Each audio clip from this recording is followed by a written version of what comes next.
Morning friends, आज अपने बात करेंगे चैलेंज ऑफ टीचिंग इंग्लिश। ये टॉपिक रीट परीक्षा के लिए, इंग्लिश सेकंड लैंग्वेज के लिए, यानी कि अंग्रेजी सेकंड जो भाषा लेते हैं रीट परीक्षा में, जो बच्चे चॉइस के रूप में सेकंड लैंग्वेज इंग्लिश लेते हैं, उनके लिए टॉपिक जो है इम्पोर्टेंट है। और जो फर्स्ट लैंग्वेज इंग्लिश के रूप में लेते हैं, वहाँ पर भी ये टॉपिक मिलता है अपने को, चैलेंज ऑफ टीचिंग इंग्लिश।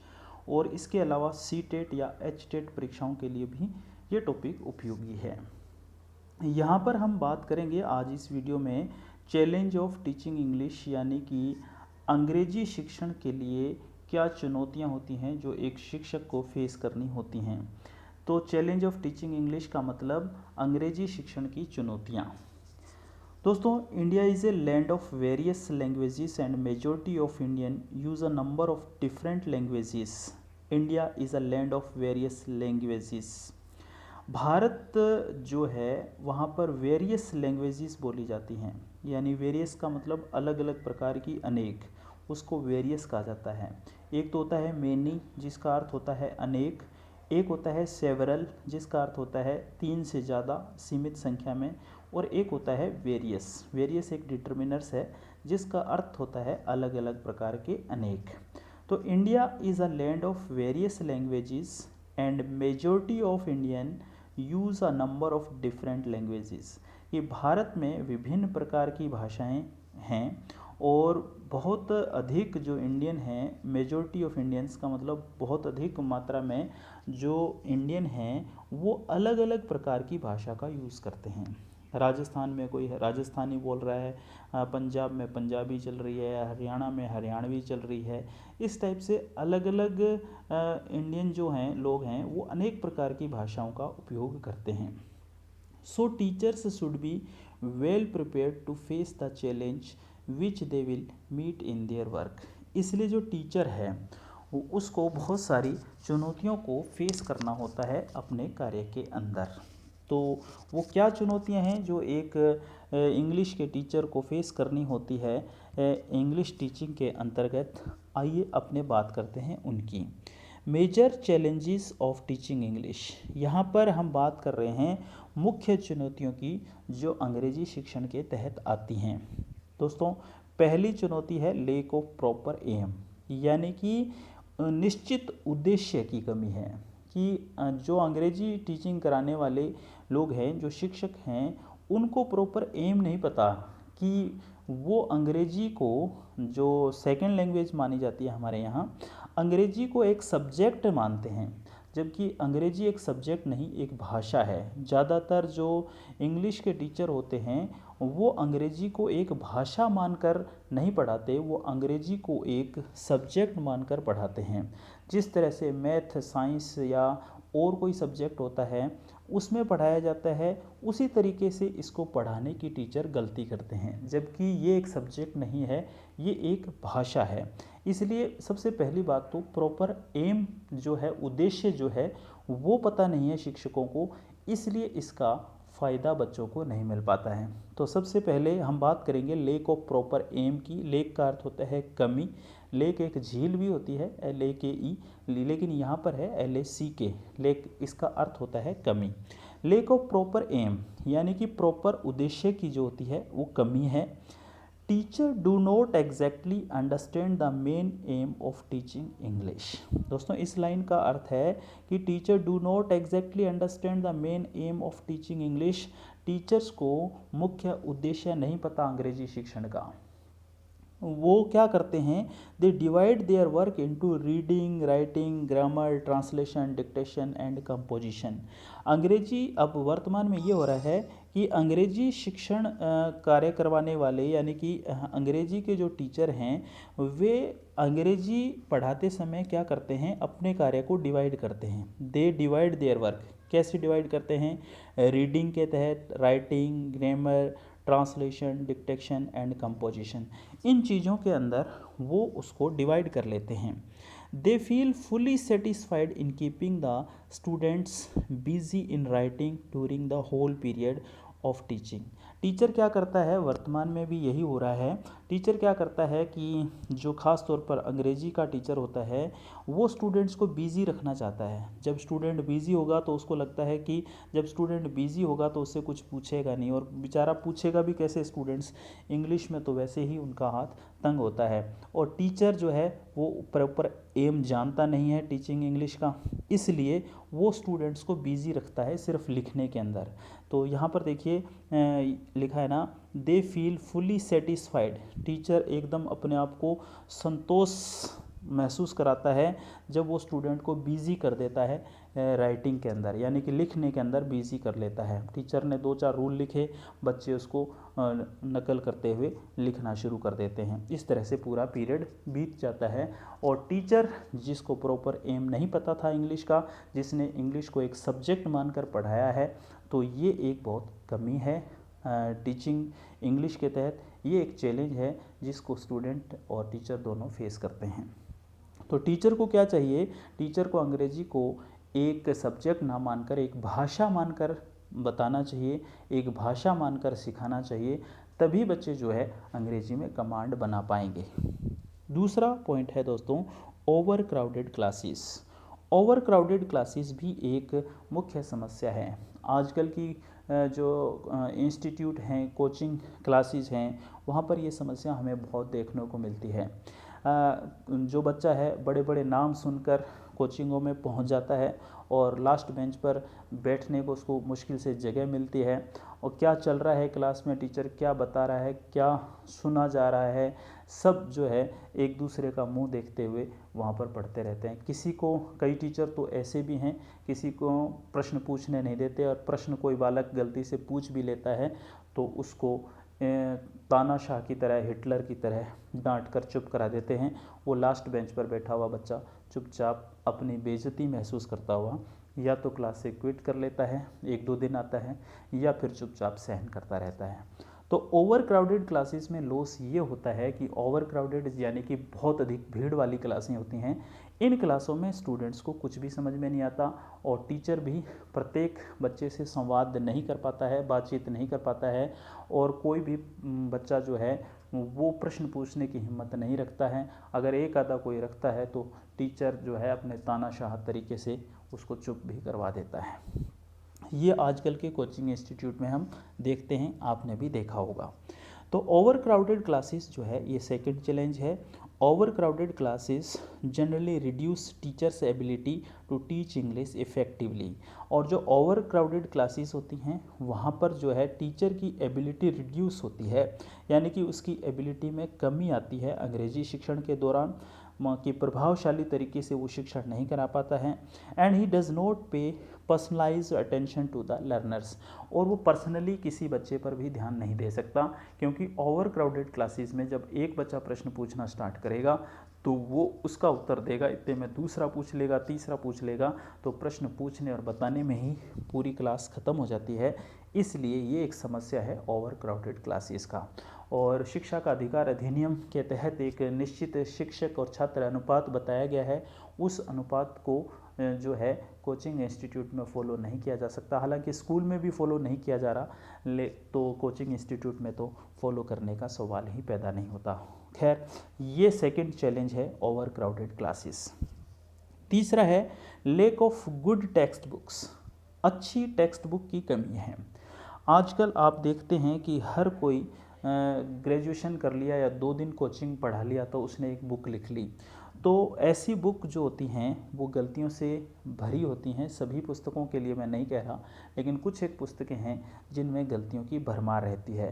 तो lack of good text books, अच्छी टेक्स्ट बुक की कमी भी जो है वो इंग्लिश टीचिंग के तहत एक चुनौती मानी जाती है। इसलिए यहाँ पर हम बात करेंगे lack of good text books की। It is another challenge of English teaching in India. Bharat में ये एक और चुनौती है अंग्रेजी शिक्षण के लिए। The main defect of the book is lack of accuracy, यानी कि जो मुख्य डिफेक्ट होता है किताबों का कि वो एक्यूरेट नहीं होती हैं, उनमें एक्यूरेसी की कमी होती है। English text books need improvement in following spheres. Spheres का अर्थ होता है दोस्तों क्षेत्र। तो अंग्रेजी की टेक्स्ट बुक को इम्प्रूवमेंट की आवश्यकता है निम्नलिखित क्षेत्रों में। कौन कौन से ऐसे क्षेत्र हैं जहाँ पर अंग्रेजी की टेक्स्ट बुक को जो है इम्प्रूवमेंट की आवश्यकता है। इसमें ए पॉइंट है selection and gradation of vocabulary, यानी कि सिलेक्शन क्या पढ़ाना है उसको बोलते हैं सिलेक्शन, और क्या क्या पढ़ाना है उसको क्रमबद्ध तरीके से करना उसको बोलते हैं ग्रेडेशन।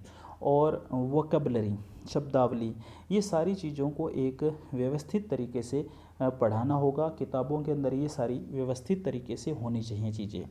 लैंग्वेज एंड स्टाइल, जो टेक्स्ट बुक होती है उनकी लैंग्वेज जो है वो थोड़ी इजी होनी चाहिए, क्योंकि अंग्रेजी जो है भाषा बच्चों को डिफ़िकल्ट महसूस होती है, इसलिए इसकी स्टाइल और लैंग्वेज जो है थोड़ी इजी होनी चाहिए। रिलीवेंस होनी चाहिए, संबद्धता होनी चाहिए, रिलेटिव होनी चाहिए, हमारी डेली लाइफ से संबंधित तथ्य होने चाहिए। एक्सरसाइज एंड ग्लॉसरी, और जो भी टॉपिक हो उसके लिए एक अच्छी एक्सरसाइज होनी चाहिए, एक ग्लॉसरी होनी चाहिए। और सूटेबल सब्जेक्ट मैटर, उपयुक्त विषय वस्तु होनी चाहिए बुक की, और गुड प्रिंटिंग होनी चाहिए। ये सारी चीज़ें जो हैं एक अच्छी टेक्स्ट बुक के अंदर होनी चाहिए। एक अच्छी टेक्स्ट बुक के अंदर क्या क्या चीज़ें होनी चाहिए देखें तो हम, selection and gradation of vocabulary होना चाहिए, लैंग्वेज एंड स्टाइल ठीक होनी चाहिए, रिलीवेंस होना चाहिए, एक्सरसाइज भी होनी चाहिए, ग्लॉसरी भी होनी चाहिए, सूटेबल सब्जेक्ट मैटर होना चाहिए, और गुड प्रिंटिंग होनी चाहिए। अगर ये नहीं होगा तो ये एक अच्छी टेक्स्ट बुक नहीं मानी जाएगी। आगे बात करते हैं दोस्तों, लैक ऑफ टीचिंग मेथड्स। आजकल के जो शिक्षक हैं, अधिकतर शिक्षक को मेथड्स का नहीं पता कि किस सब्जेक्ट को किस मेथड से पढ़ाया जाता है। ख़ासतौर पर हम सब्जेक्ट इंग्लिश की बात कर रहे हैं तो पुराना एक मेथड है ग्रामर ट्रांसलेशन मेथड। आज भी शिक्षक उसी मेथड से पढ़ाते हैं, जो कि एक बोरिंग मेथड है और जिसके द्वारा कुछ बालक नया नहीं सीख पाता है। और अंग्रेजी के शिक्षक जो हैं आज भी उसी मेथड को फॉलो कर रहे हैं, ये भी एक बहुत बड़ी कमी है। जो इंग्लिश के टीचर हैं उनको न्यू मेथड या न्यू अप्रोचेस पता नहीं है इंग्लिश की, इसलिए वो पुराने मेथड को ही फॉलो कर रहे हैं, और पुराने मेथड के कारण ही जो है वो अंग्रेजी बालकों को नहीं सिखा पा रहे हैं। तो इस पॉइंट के तहत हम पढ़ते हैं लैक ऑफ टीचिंग मेथड्स में, in many schools teachers are still using old methods of teaching English, कि बहुत सारे स्कूल्स में आज भी ओल्ड मेथड से पढ़ाई जाती है इंग्लिश। और ओल्ड मेथड कौन सा, ब्रैकेट में लिखा है ग्रामर ट्रांसलेशन मेथड, ये ओल्ड मेथड माना जाता है। The methods and approach like direct method, CLT, structural method are not popular with our teachers। हमारे जो वर्तमान के अंग्रेजी के शिक्षक हैं ज़्यादातर, उनको डायरेक्ट मेथड का नहीं पता, CLT का नहीं पता, और स्ट्रक्चरल अप्रोच का नहीं पता, ये इनके बारे में नहीं जानते हैं, इसलिए बच्चों को उपयुक्त अंग्रेजी शिक्षण कार्य नहीं करवा पाते हैं। तो ये भी एक चैलेंज माना जाता है। तो आइए अपने शुरुआत से बात करें कि major challenge of teaching English क्या हैं। सबसे पहला तो है लैक ऑफ प्रॉपर एम, यानी कि उद्देश्य की कमी है, ओवर क्राउडेड क्लासेस, और जो भीड़ वाली क्लासें हैं ये भी एक चैलेंज है। लैक ऑफ टेक्स्ट बुक्स, और अच्छी जो टेक्स्ट बुक हैं उनकी कमी है, और लैक ऑफ टीचिंग मेथड्स, और जो शिक्षण विधियां हैं उनकी कमी है। ये चैलेंजेस हैं टीचिंग इंग्लिश में। आइए कुछ और चैलेंजेस की बात करते हैं। अगला चैलेंज है ineffective system of examination. Examination जो होता है, मान लो कि कोई अंग्रेजी का शिक्षक है और वो अंग्रेजी पढ़ा रहा है, और उसका जो सिलेबस है किसी भी क्लास को जिसको भी वो पढ़ा रहा है, उस सिलेबस को कवर करने के बाद जो एग्ज़ाम होता है, जो परीक्षा होती है, वो इनइफेक्टिव है, वो प्रभावहीन है। कि होता क्या है कि अंग्रेजी, जैसा कि अपने पहले भी बात कर रहे हैं कि अंग्रेजी को सब्जेक्ट मानकर पढ़ाया जाता है, जबकि एक भाषा है। भाषा अगर आप सिखा रहे हो तो बच्चे को वो भाषा बोलनी आनी चाहिए, लिखनी आनी चाहिए। लेकिन यहाँ पर होता क्या है कि अंग्रेजी को सब्जेक्ट मानकर जब पढ़ाया जाता है तो बच्चे को सीधे से रूल रटाए जाते हैं, तो उसमें से कुछ एक रूल उसको याद रहते हैं, बाकी रूल उसको याद नहीं रहते। रूल को रटाए जाते हैं, यूज़ नहीं बताया जाता, उसको यूज़ करना नहीं सिखाया जाता। और जब परीक्षा होती है तो बच्चे ने लिखा कितना अच्छा है, कितने रूल को सही यूज़ किया है, किस वर्ड मीनिंग को, स्पेलिंग को सही लिखा है, सिर्फ ये चेक किया जाता है। और वो बच्चा अंग्रेजी कितनी शानदार तरीके से बोल सकता है, ये चीज़ एग्ज़ाम में मायने नहीं रखती। मान लो कि कोई बच्चा बहुत अच्छी अंग्रेजी बोल लेता है, लेकिन वो लिखता ठीक से नहीं है, प्रश्न का उत्तर ठीक नहीं दे रहा है, तो फिर उसकी जो एक अच्छी एबिलिटी थी कि वो बोल अच्छा सकता है, उसको नज़रअंदाज किया जाता है। वो लिख अच्छा नहीं रहा है, इसलिए उसको फेल कर दिया जाता है। तो ये ऐसा तब होता है जब अंग्रेजी को भाषा ना मानकर सब्जेक्ट माना जाता है तब।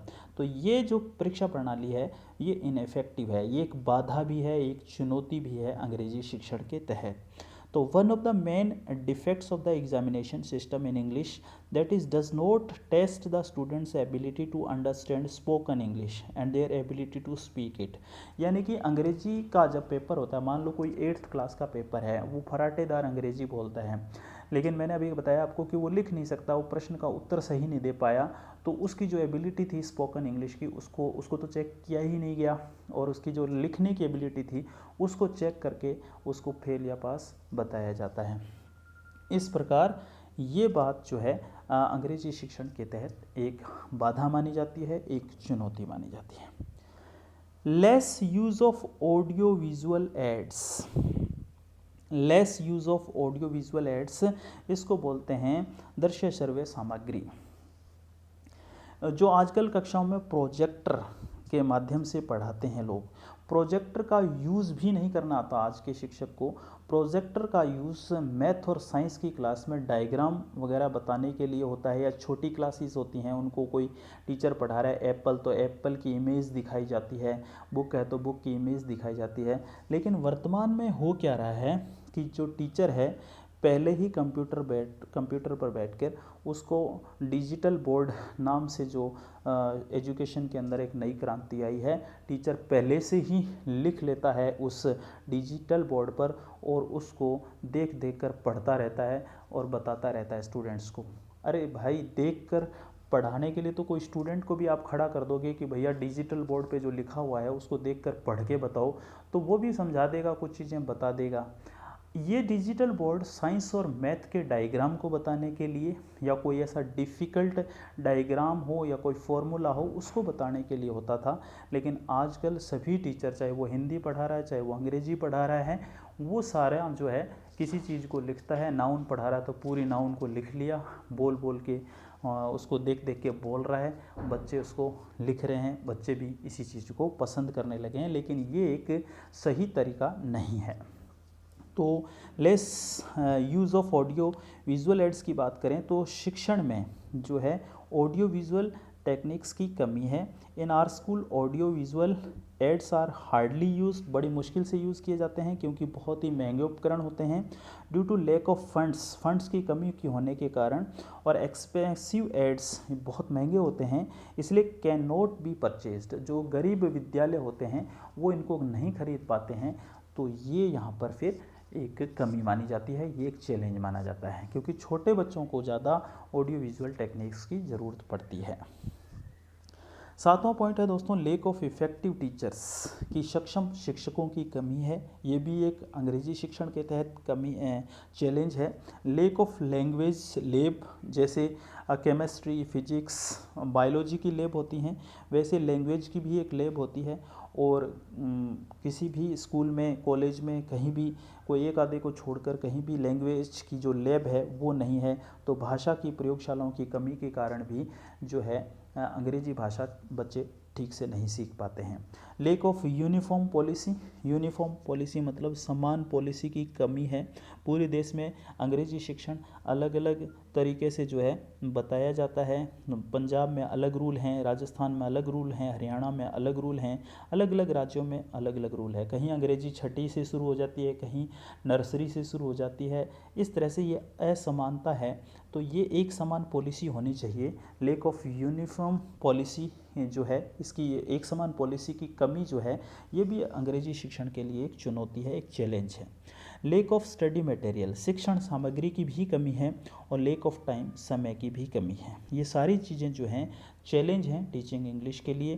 तो लास्ट में लिखा है देखो, उपरोक्त सभी कारक इंग्लिश टीचिंग के लिए चैलेंज हैं या चुनौतियाँ मानी जाती हैं।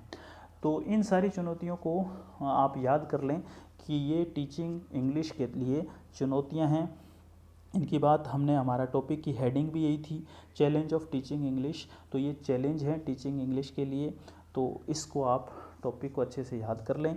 ये आपके लिए रीट, एचटेट, सीटेट सभी परीक्षाओं के लिए उपयोगी है। चाहे लैंग्वेज फर्स्ट आपने ली है इंग्लिश या सेकंड, दोनों ही लैंग्वेजेस में ये टॉपिक है। तो उम्मीद है आपको ये वीडियो पसंद आया होगा। तो नेक्स्ट वीडियो में हम बात करेंगे नेक्स्ट किसी टॉपिक की। तब तक के लिए नमस्कार।